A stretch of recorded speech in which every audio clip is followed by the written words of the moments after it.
హైదరాబాద్లోని బన్సీలాల్పేటలో నరేష్ అనే వ్యక్తి తన తండ్రి అశోక్ మరణించి ఏడాది అయిన సందర్భంగా స్థానిక దివ్యాంగుల ఆశ్రమంలో అన్నదానం ఏర్పాటు చేశారు. ఈ కార్యక్రమంలో శారదా, రాజేష్, హరీష్, టింకు, శ్రావణ్ తదితరులు పాల్గొన్నారు.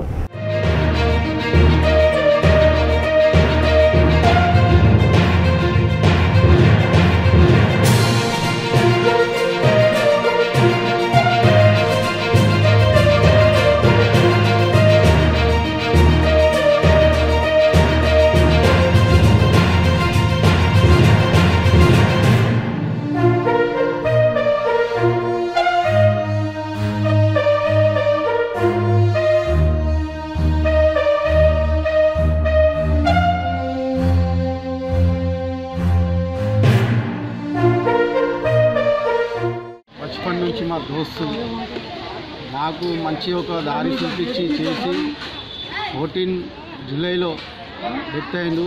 1 ఇయర్ అయింది. ఈ సంవత్సరంకి ఓల్డ్ ఏజ్ వాళ్ళకు ఇక్కడ అన్నదానం చేపిస్తున్నాడు. ఆయన పదే కుక్కలకు దేనికైనా దానం చేస్తుండే.